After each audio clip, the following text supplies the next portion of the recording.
Hello and welcome to the Radiant Rebirth Online Retreat, where we are igniting our age of empowerment, owning who we truly are, gaining clarity of direction so that we can take that soul-aligned action with joy, grace, and ease.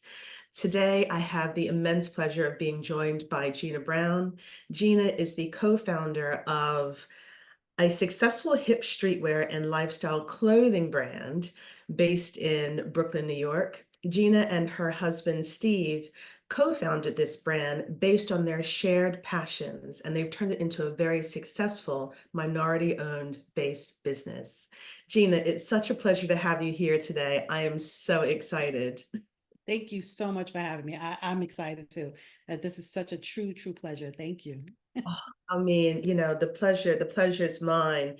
And I'm really excited about talking about our topic because I mean, it's a topic that is not just about you doing something, you building this business.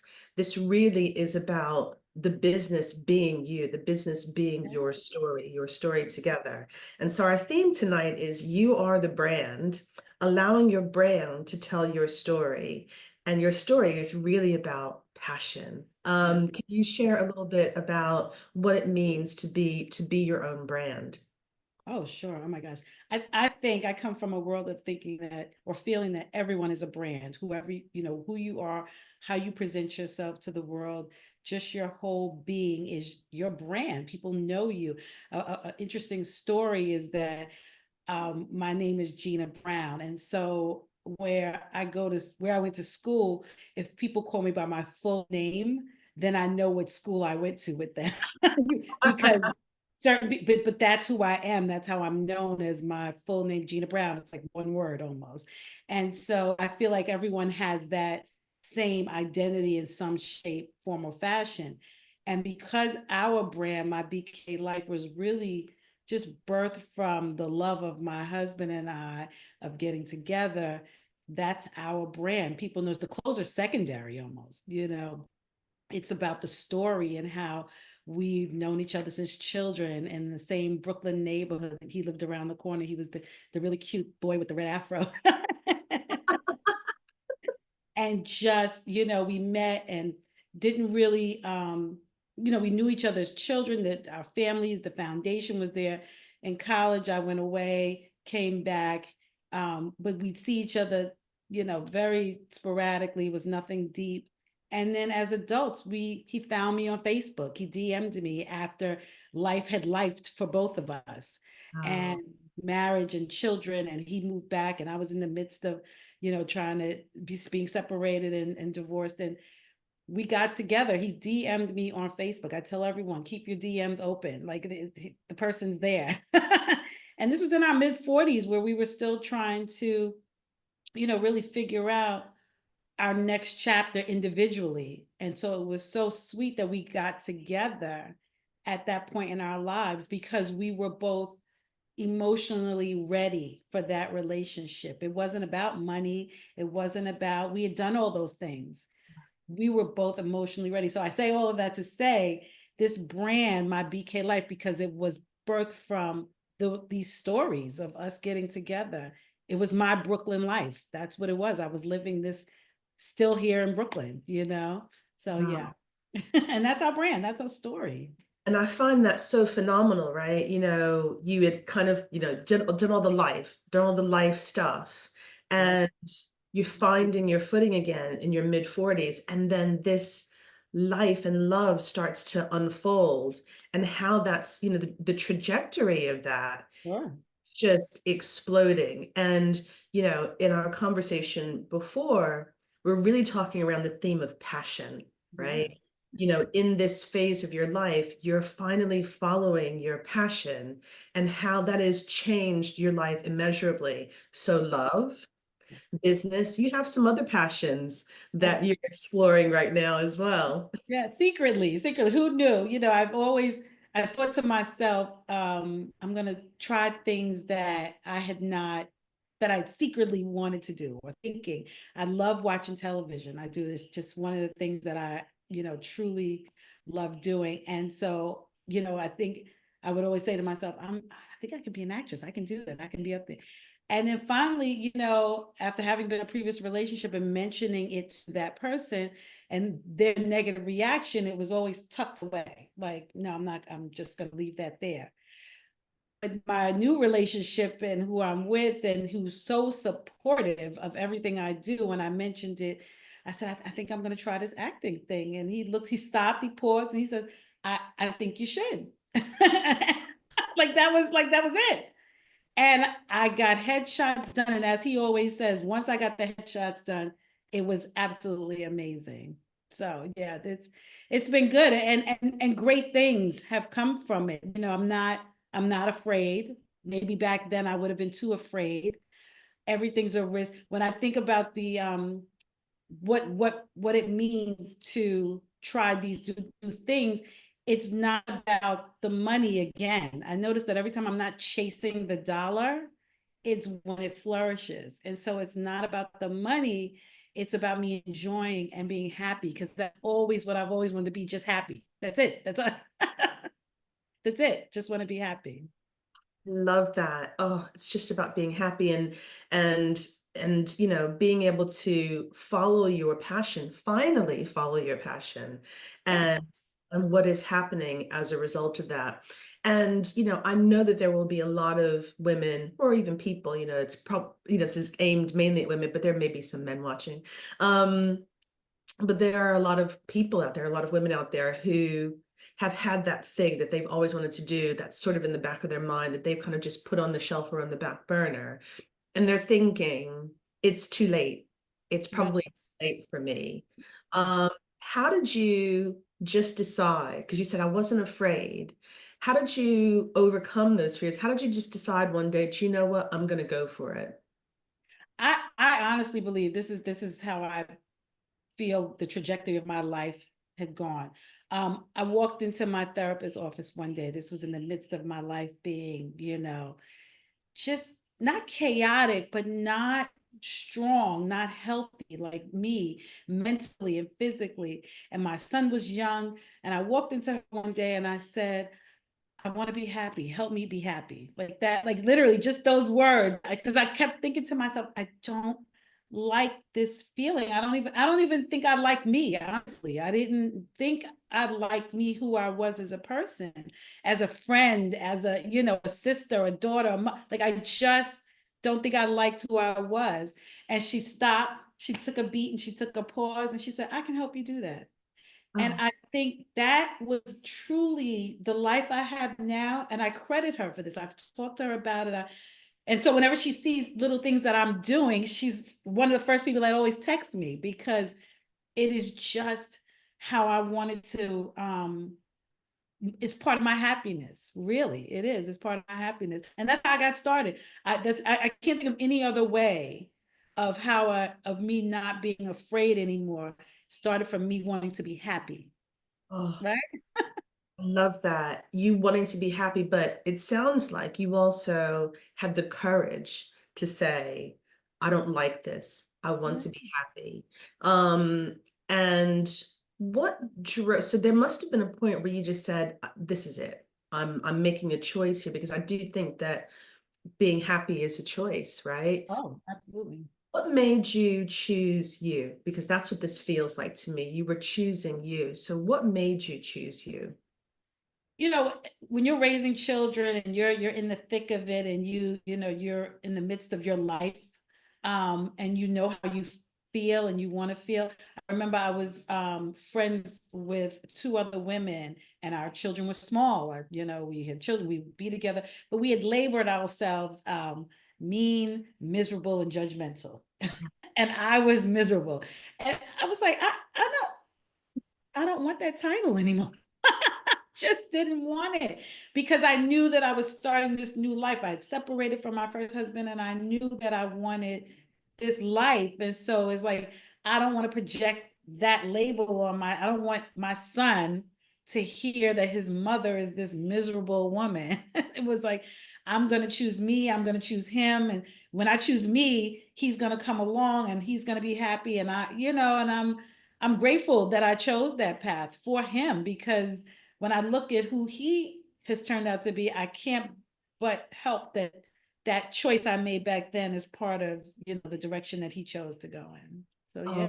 Oh, and I love that, and I really strongly believe that when we choose ourselves in this way, when we choose happiness, it has a ripple effect Yes.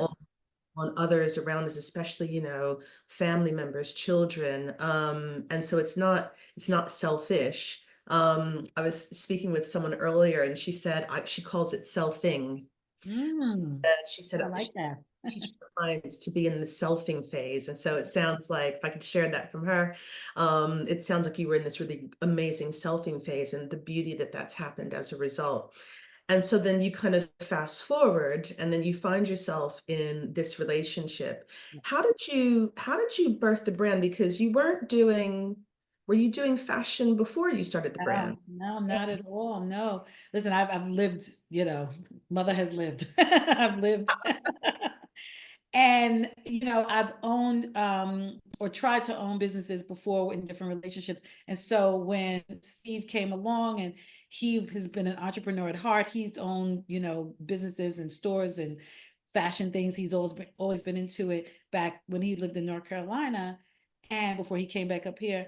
And he would always say to me, we need a business together. I'm like, nope, nope, I'm choosing my relationship this time. I want to only focus on that. I don't want another entity to be part of my relationship. I like you. And I'm choosing On that. Yeah. right. And I want to continue to like you and I want this relationship. And then because of how this thing just organically grew on social media, we couldn't help but to take it this far. And he said to me one day, because I was always documenting the relationship on social media, the co-parenting, the love at 50, we have both our parents are a little bit up in age. And so I would end every post with my BK life. Yeah. And then one day he said, we should put that on a hoodie. And my first thought was, who would care? Why would they care? And now here we are 5 years later with a brand, a brick and mortar, and everyone cares because of the story behind it and the authenticity and the organic build on it. And so that's how we got started. It really had nothing to do with the fashion per se. It was about building this story and folks wanting to represent the story. Absolutely, because and like I said to you, I was like, I've been following it for years. And it really is a story of love and of hope and of passion and sort of, living your best life. And you can feel that coming through in the brand. And so I love the idea that the brand is you, the brand is your story, and you are so loved, and people really resonate with you, I think, you and Steve, because you are living it authentically.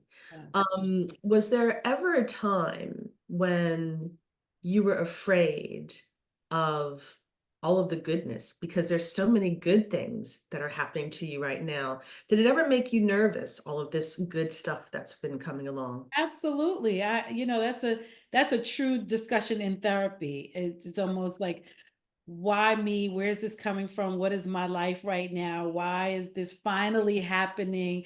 Like, is there another shoe that's going to drop? Like, I had to literally shake that feeling of when's the shoe going to drop. I did because, it, you know, it didn't need to drop. Had been putting in the work. So Yeah. why did there need to be a shoe drop? Yes. And so how I take it when, I say to Steve all the time, we get more L's than W's, but when we get the W's, they're huge. So when I get the L, I take it, I sit in it for a moment, and then I let it go. And that's it. Because I can't, you can't dwell in it, or else you'll drive yourself and be afraid to take the next chance. And Yeah. because our wins are so big, I'm never going to be afraid to take the next chance. I don't want to be afraid to take the next chance. I love I love it. Just really sitting in it and knowing that the W's, the wins are going to be so much bigger. And it's okay to have the little L's, if you will. Yeah. Life is this kind of trajectory, isn't it? But the two of you are sort of weathering that together, and your blended families are weathering all of this together.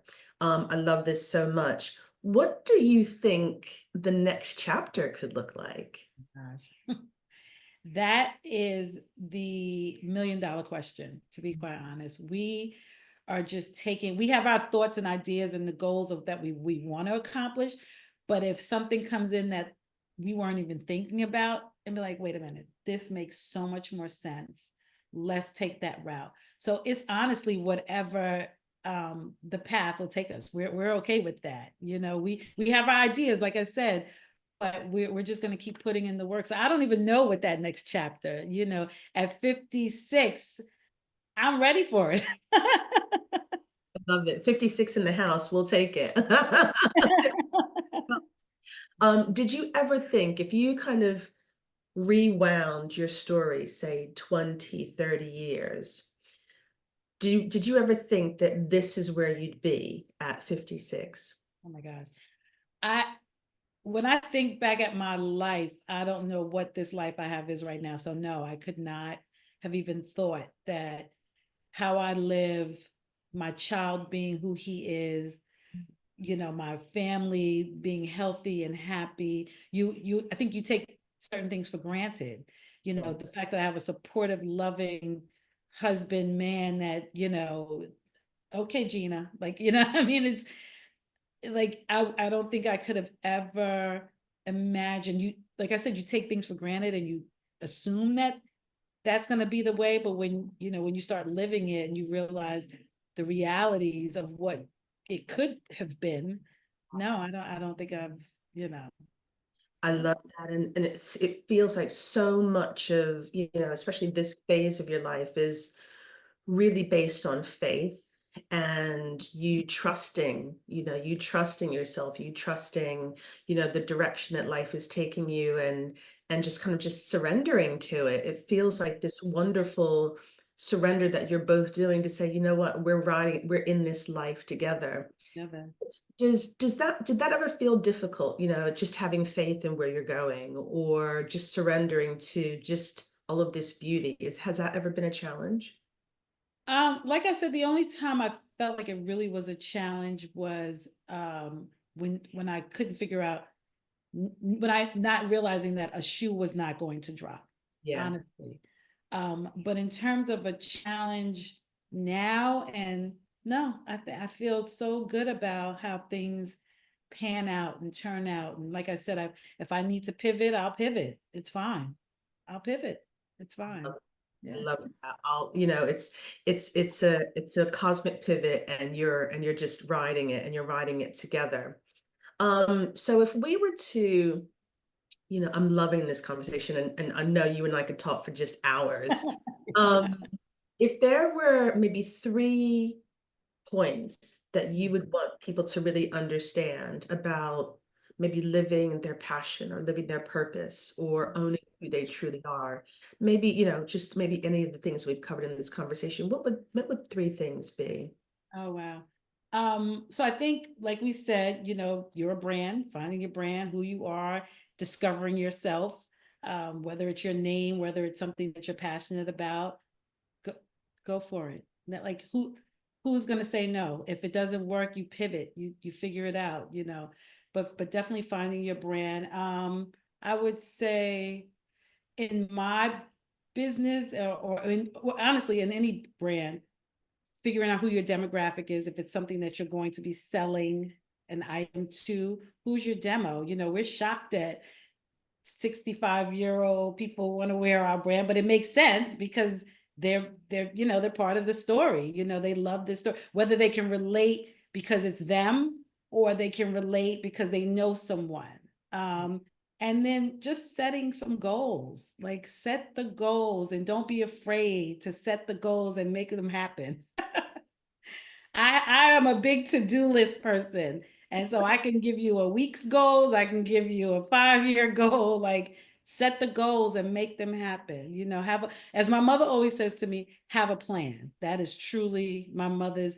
She's like, what's your plan? Everything's what's your plan? Okay, what are you going to do now? What's your plan? So, Yeah, what's your plan? what's your plan? Set the goals. Don't be afraid to set those goals. I'm loving this so much. And for all of you watching, if you don't know, if you haven't heard of hashtag my BK life, please go and find it. Um, Gina also has the hashtag, is it love is 50 or love Love at at 50? 50. 50. Your Gina's story is filled with so much love and inspiration. And even if you only sort of like look at it once, I know you'll be captivated by the story and by their energy. There is just so much love in everything that they do, and the clothes are beautiful and very, very cool as Thank well. you. As well. So please go and find her. Please go in and immerse yourself in this story of such inspiration and deep love and passion. It's an absolute pleasure. Gina, thank you so much. Thank you so much for being here with us today and sharing your energy and your love. And it's such an inspiration. Thank you. Thank you. Thank you for having me. I appreciate it. I really do. It's an absolute pleasure.